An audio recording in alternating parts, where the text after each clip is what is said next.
guys, Band-Aid here, and today I am going to be filling you in on my trip to Morocco. It was the trip of a lifetime. I had the most amazing time, and if you've been following my channel you'll know that I have also been vlogging it, so they're kind of more rough and ready. This is going to be a package piece that's giving you all the information.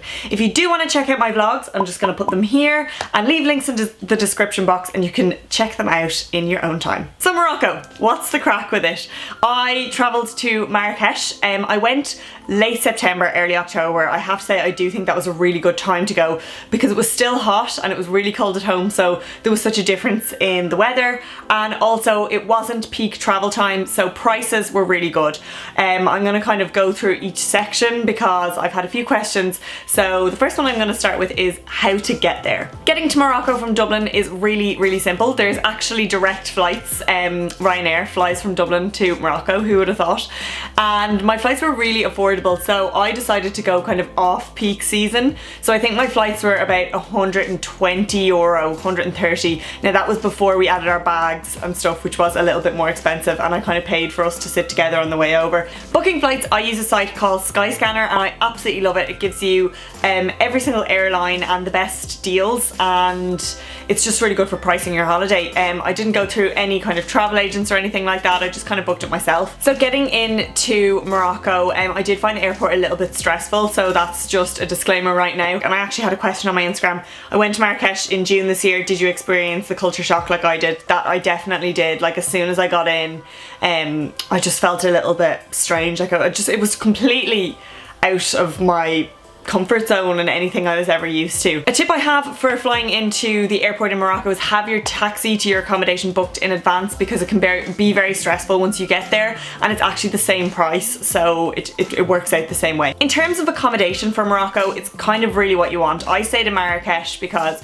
it was kind of like the touristy area that I'd heard so much about, and in Marrakesh there are tons of riads, and I kind of wanted to do the whole Moroccan culture vibe, so riads are kind of like Moroccan style houses, and they're very small. There's only about like 10 to like 12 rooms in a riad, so it's kind of like staying in a private area because you don't really see that many people, which I actually really liked, and most of them would have kind of like a plunge pool, but be aware of that because the pools in riads typically are quite small unless you're kind of going the extra mile, paying a bit extra for one that was purpose built for tourists and having bigger pools. So I stayed in two different riads. At the start I stayed in a riad called Riad Lena and Spa. That was very much on like a dirt trail road in the middle of nowhere. It was very hard to get to. It was about a 15-minute walk to the main square. I did really like it there. It was a really nice riad, but I definitely think I felt kind of more at ease in the second riad I stayed in. So that was Riad Daria, and that was right in the middle of the Kasbah, which is a more built up area. There was more shops, more people.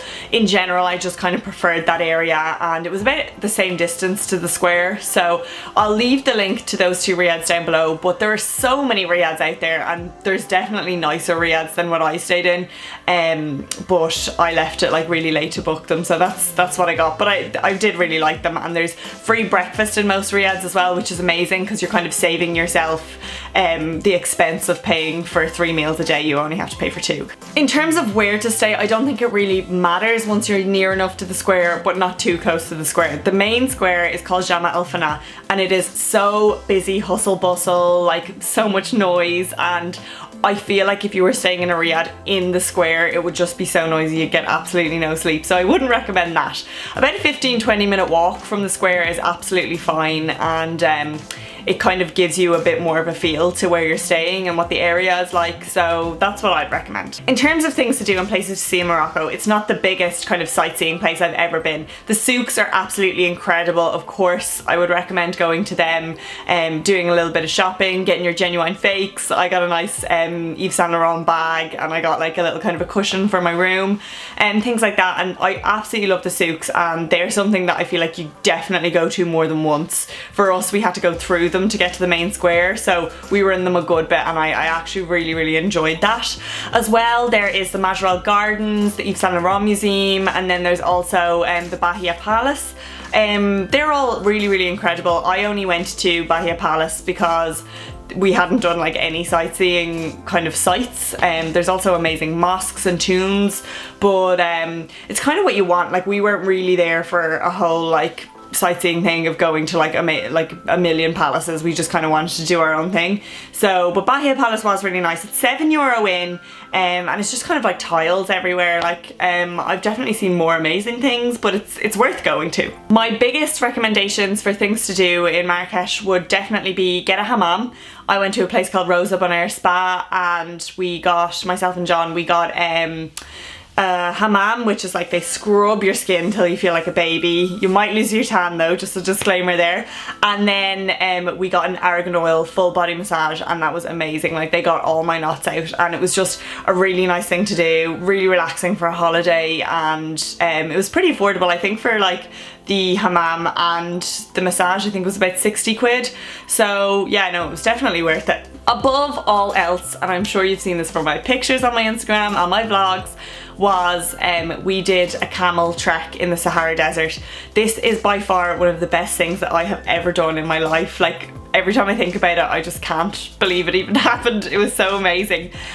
So basically, it's either a 2 or a 3 day trip. We picked 3 days just because the Sahara is so far away that I didn't want to be in a car for 9 hours. So the first day we went down, we did a bit of sightseeing, which was kind of like our main sightseeing trip for our holiday. So we went to a Casbah, and we went to the Dadis Valley and all that kind of stuff. Like, it really was amazing. And then we stayed in a hotel that night. It was a really nice hotel, absolutely in the middle of nowhere, but it was amazing because we got to see real Morocco, not like the tourist honeypot that Marrakesh is. Then we went to the Sahara Desert. So there's a lot of driving to this trip, but once you get to the Sahara, it's just the best thing ever. So you trek on camels for about an hour and a half to a Berber camp where there is live music from tribe members waiting for you. You stay in a kind of a glamping area. So like, our tent had a double bed, it had a shower, a bathroom, everything. And then we had the most amazing meal. It was John's birthday, so they came out with a birthday cake for him. We had a bottle of wine. Like, it was just absolutely incredible. And then we got up the next morning at about 6:30 to catch the sunrise, and the sunrise over the Sahara Desert is probably the prettiest thing I've ever seen in my life. Like, just sand dunes everywhere. Like, you're literally, it feels like you're on Mars or like in the middle of absolutely nowhere. And we watched the sunrise, and then we were sandboarding as well in the desert, which John was good at. I was actually really bad at it. I think I just kept freaking out, but it was so cool. And then after that, we trekked back on the camels, and then we had a 9-hour drive home. I can tell you, from driving the 9 hours home, I don't think I could have done the 2-day trip. So I got a question as well on Instagram saying, was John's birthday adventure as expensive as it looked? So the camel trekking tour, it is expensive, I will not lie to you. I think it was €350 in total. Now that included our tip, but it was expensive. But if you think about it, okay, you've got your accommodation paid for, you have your dinner and breakfast paid for every day, and then obviously like the amazing Berber tribe camp where we stayed, and just the experience in general. Like, I do think it was worth it. I remember at the time being like, oh my god, this is so much money. Like, it was probably, I spent that much on the rest of the holiday. It was brilliant. I don't regret spending that at all. I will leave a link in the description down below for the tour that I did. I had another question on Instagram asking, would 3 days be enough? I think 3 days is probably enough to go to Marrakesh. Like, you can pretty much see and do everything in 3 days. Obviously, like, the flights, it's about 3 hours and 40 minutes on a flight, so it's actually not too bad. Like, 3 days is doable, but I feel like if you go to Marrakesh, you need to go to the Sahara Desert. So I definitely recommend doing that as well. So I think we went for 9 days, and that was perfect. Like, we got enough days to go and kind of see Marrakesh without it being stressful. We got to sunbathe, we got to really like relax and enjoy ourselves, but we also had the amazing experience of going to the Sahara Desert. So I've had a good few questions about like being in a couple, traveling on your own, what to wear and all that kind of stuff. So I'm just going to talk about that briefly.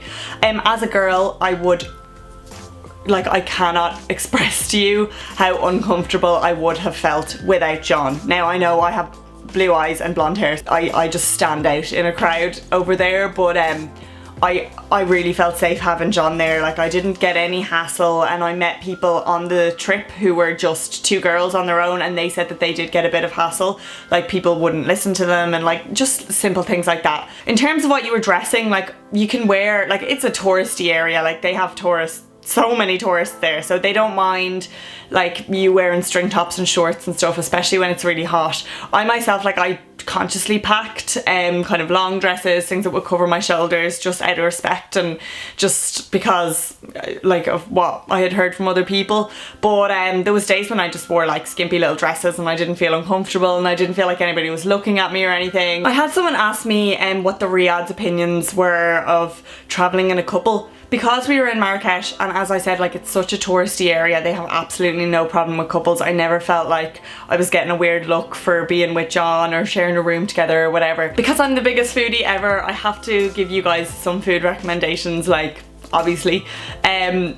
If you're in the main square in Marrakesh, you have to get a juice at the square. There are like 200 juice stands and it's all like fresh fruit. It's absolutely amazing. It was as if I was on a juice detox when I was there because I just drank so much juice. As well, places to eat. There's a place in the main square called Cafe Zaytoun. I would recommend that for your first night because it looks straight out onto the square, like you can see everything. They're obviously really used to tourists. It's good prices. The food was amazing. As well, there is a restaurant called Le Jardin and it is kind of like being in a Riad, like it's a big open space with like kind of orange trees everywhere, and the food was incredible. It was really funky. They also have a sister restaurant called Nomad. I also went there and that was really good too. Myself and John, we tracked down this Italian restaurant. Now you have to book before you go. It's called Pepe Nero and I think it's probably the best restaurant I've ever been in. Like, it was just, everything about it was perfect. We were sitting by this like long plunge pool and the food was incredible. Like, I had lasagna, it was unreal, it was so good. Also in Marrakesh, like, so few places serve alcohol, and if they do, it's like really expensive. So we didn't drink at all for the trip really.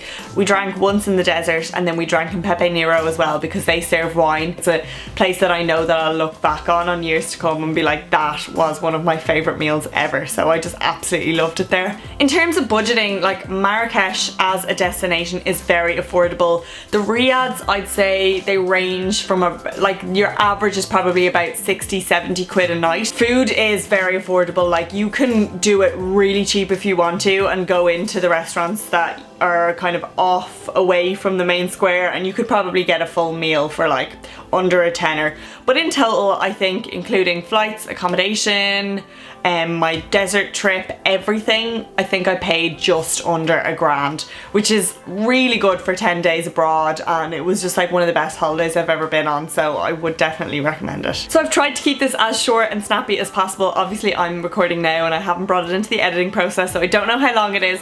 But I hope it gave you enough information, and if you have any more questions, leave them below and I'll answer them in the comments. Don't forget, if you would like to see all of my Morocco vlogs, they are down in the description box now and you can click them and see what we got up to. And as well, I will have a kind of a highlights video coming very soon, which I cannot wait to share with you guys. And not forgetting, I would always appreciate if you like, share and subscribe to my channel.